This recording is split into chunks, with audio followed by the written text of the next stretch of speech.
Moon in first house. Moon is the softest and most sensitive presence among the planets in the astrological arena, besides which it is the supreme expression of beauty and fantasies. So on, the presence of Moon in Ascendant would bestow the same attributes to the native which would make him, her truly emotional and sensitive at the core, besides turning the native fantastical and creative in approach.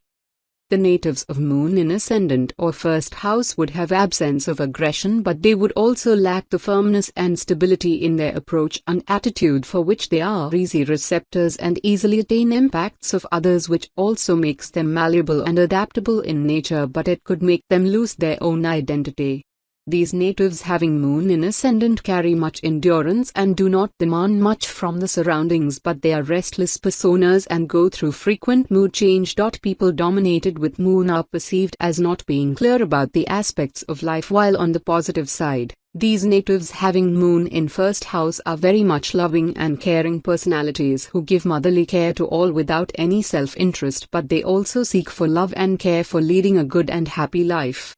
These natives likes to express their feelings loud and expects the same from others. For the same reasons, these native having Moon in Ascendant or first house are very much sensitive at the core and are easily hurt, besides which this could also turn them self-centered at times. These natives having Moon in first house are very much devoted and loyal towards their family and love or conjugal relations, besides which they are very much sympathetic towards every other person, which makes them appear gentle and kind. Besides this, they are very romantic and fantastical in their approach, which also brings them creative and artistic blend. Moon in first house also bestows them charm and beauty to attract all the eyes, but they will be very much reserved and shy at the core. The natives of Moon are advised to do not let their emotions overshadow their decisions when it should be through a practical and logical vision, as their sensitivity could become the obstacle in their paths and the reason for others to cunningly win over them. Altogether, the native having Moon in first house should not let her own self fade and vanish for the sake of others while doing good to others. Moon in Pisces. Pisces is an emotional sign, and this aspect of Pisces is heightened when Moon is placed in this sign, since Moon also relates to emotions and feelings. Jupiter, that shares a friendly relationship with Moon, rules Pisces, so overall, this position of Moon works out well for a native. However, such people set high expectations, both from others as well as from themselves. And when they or someone else is unable to meet them, it leads to lack of mental peace. Moon in Pisces people tend to be highly sensitive. They can feel the undercurrent of emotions in their surroundings. They are quite receptive to others' emotions, absorbing the feelings of others like a sponge. They have a strong intuition too, so often they can connect with people on a subconscious level. They do not always need verbal communication or confessions to understand the other person's state of mind. They can be good psychics. These people also do well in creative fields such as fine arts and music. Their knowledge of spiritual scriptures is also exceptional. These people want to live a free life, always surrounded by pleasantness. They tend to be very polite in nature and earn a lot of happiness and wealth in life. This position of Moon also gives strong religious instincts and an inclination towards sailing. Fifth Lord in first house or in Ascendant. When fifth lord sitting in first house, if the planet is in good dignity, then the native have success in speculative business, stock market, interested in games and sports, fun-loving. The native good in scripture knowledge, romantic, intelligent, have good children, get good life due to past life good karma. If the planets is not in good dignity, then the native may lack in intelligence, trouble with government, tax problems, trouble with children, unromantic, loses in speculative business, unsuccessful in sports, entrainment, and others types of games. Moon in second house. Moon is a soft and calmed appearance of celestial arena which lacks the potency but is the most charming and beautiful presence. The natives of this placements receive the impact of Moon on their financial stature as well as oratory attributes, besides which the arrival of Moon will surely make them charming and adorable. Moon in second house will bring some instability in their financial path, as there will be ups and downs in their lives, while the natives would be very much concerned about their financial stability, for which they will try to follow a financial plan. But on other times, the natives with Moon in second house will spend lavishly as well. Besides this, they are quite inclined towards materialistic comforts and do possess some vanity as well, as which is another reason for their careless expenditure.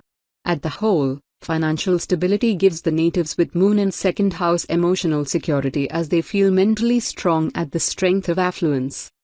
These natives with Moon in second house are very much attached and possessive to their possessions irrespective of their worth, and will keep them preserved for the possible period.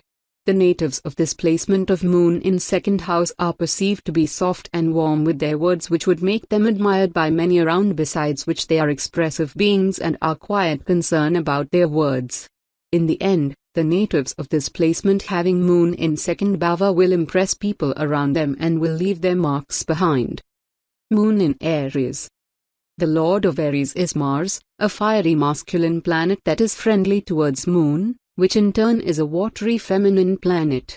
This conflict of energies engenders a native who is aggressive but resolute and honest. There is no mystery in the nature of Moon in Aries people. You are what you look like. Your subconscious manifests itself in your temperament and reactions. You tend to trust your instincts and sensory perceptions and make quick decisions and act without forethought. You have a higher than average sense of self-respect. This gives you a kind of restlessness and recklessness in life. Your temperament is crabby, sometimes hot, sometimes cool. You are a self-motivated person, with a lot of new ideas to toil with. You have a very active mind, and there is a sense of joy about how you live and carry yourself, which others find very attractive. Your motto of life is to take it one day at a time than to plan for the future ahead. There is, however, a tint of ego in your personality too. You tend to stay away from emotional involvement and are a freedom-loving soul. Financially, you do quite well and have a prosperous life in general. Fifth Lord in the second house. When fifth Lord sitting in second house, if the planet is in good dignity, then the native gain money through their mental work, get love from mate and from children, earn money through speculative business, teaching meditation technique and practice spirituality. They can earn money through sports, entertainment field, food business, speech by singing, get benefit from government and mat work as in tax department. If the planets are not in good dignity, then the native may have problem in raising children, lack of love from mate and children, loss in speculative business, not good in sports and entertainment field, problem with government. Moon in third house. The Moon is believed to be one of the softer celestial presence whose profound emotional depth makes it quite fragile at the core, and so on the arrival of Moon in the third house would lack at the side of inner potency of the person. Besides this, Moon will bring a serious approach towards life along with a fantastical and imaginative blend. Moon also brings longer period of life. The natives of this placement of having Moon in third house won't be much stronger from the core, neither they would carry much valor in general planetary placements. Besides this, they won't take hasty decisions and would not ever take risk in life, as they are not strong enough to fight. On the other hand, these natives with Moon in third house are born with insatiable curiosity to learn variant things, for which they acquire good learning with special involvement of history and archaeology subjects. These people with Moon in third house lack stability of mind and are easy receptors of the influence of world, for which they frequently change with the surroundings and stay unable to stand with one thing in the end. Besides this, they are good communicators, but these natives with Moon in third bhava will express most of their emotional part in their words, which is not good all the times, but it is also one of your charming and lovely part, as it takes towards making deep relations. The placement of Moon in third house along with placement of Mars and Venus in 9th and 11th bhava will bring truly positive impacts from the third house, while the malefic placement of Moon in the third house due to other planetary positions in the horoscope chart will bring loss of wealth in the period of malefic planet of 9th house. The natives of this placement of moon in third bhava should serve others with milk and water for the betterment of moon's position and should worship goddess Tugga and feed little girls with food and sweets. They should donate the stuff of moon like silver or rice after the birth of girl and stuff of sun like wheat and jaggery after the birth of boy. Besides this, you should not ever use the daughter's wealth. Moon in Taurus. This is an exalted position for moon, however. The lord of Taurus is Venus, which shares an enemy relationship with moon. But since both are watery planets, their energies collide well. This is a balanced position. People with moon in Taurus tend to be quite romantic and good-looking. Your personality is attractive and sturdy. You have a beautiful face with short hair. You are a generous and charitable person, who always wants to help those in need. The positive placement of Venus affords you riches and possessions life has to offer. You would be happiest during the middle and last part of your life. Luxuries and material possessions appeal to you. You have a strong sense of ownership. You are a grounded and practical person, but you are equally big-hearted too. As a friend and partner, you tend to be highly loyal, dependable, stable and committed. You are quite intellectual, with a brilliant mind. Your relationships are often long-lasting, but you can be possessive too. You have a melodious voice, eloquence and a charming manner. You are a fun person be around due to your canny sense of humor. You have a strong penchant for arts too. Things like renovating home and interior designing also appeal to you. Fifth Lord in the third house.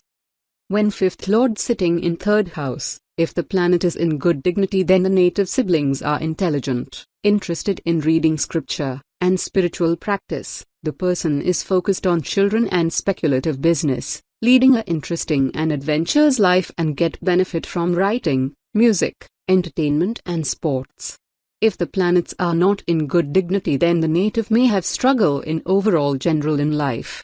They did not get fun in life easily, need to make lot of effort for something, having problem in spiritual practice and speculative business, and hard to get romance in life.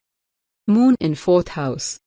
Moon is believed to be one of the benefic celestial presence, but as it's the most softest and fragile among all the planets, it could also appear malefic at times.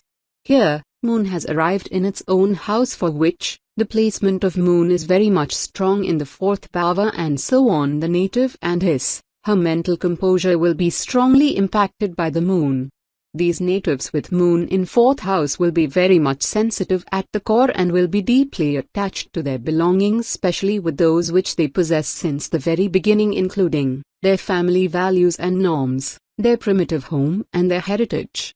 These people with Moon in fourth house try to keep their part alive, as they don't want anything to change around, neither they would ever like to be the part of westernization. This further makes them quite inclined towards antiques and genealogy. The natives with Moon in their fourth house are believed to be vulnerable and delicate from inside, and due to the same, they confront much restlessness and instability of mental state. Their immense impatience could take them towards frequent change of place. They seek for mental security throughout their lives, as from their mother, husband and family members. They are quiet, depending in their approach towards life, and would remain a child from the court throughout their lives. The people of this placement of Moon in fourth house are believed to be generous, kind and soft at heart, besides which they are believed to attain respect and honor in their professional and social enclosure, as even rewards from the government is also possible.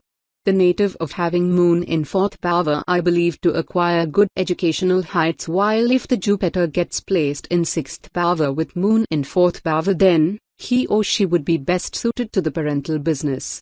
Besides this, the company of four planets to the Moon in fourth bhava will make the native very much strong at the financial aspects.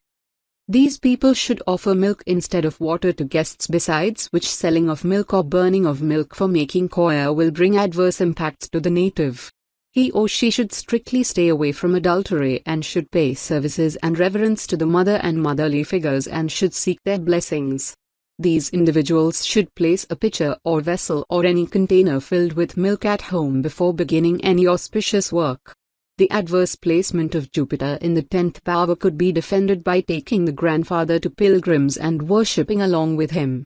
In the end, The native would have good income as well as good expenditure. Moon in Gemini. Gemini is a dual sign, ruled by Mercury, which shares an inimical relationship with Moon. Mercury is a neutral earthy planet while Moon is a feminine watery planet. This placement of Moon makes the native friendly, cheerful, emotional, reserved, and lonesome. Native has an uncanny ability to make quick observations. People with Moon in Gemini tend to be mentally sharp and alert. These people form an impression about things and people quite quickly. They are exceptionally good with multitasking and are quite versatile. They are quite perceptive and understanding in nature. Outgoing and sociable, these natives tend to have a huge social circle. They get attached to people and talk a lot. Their sense of humor is good. Communication is their strong suit, both oral as well as written. At times, these people become moody too. And there is a restlessness in their nature, as if their mind is constantly occupied, always in search of new information. Such natives tend to be quite intellectual and have a long life. They can be good mathematicians or writers too. Fifth Lord in the fourth house. When fifth Lord sitting in fourth house, if the planet is in good dignity, then the native is emotional but intelligent also, well educated, professor, who teaches to the children, have mental peace, may be spiritual teacher, good family life, mother is source of inspiration, children may career related with fourth house matter like real estate. If the planets are not in good dignity, then the native may have problem with children, childbearing, losses in speculative business and lack of understanding with mother in general.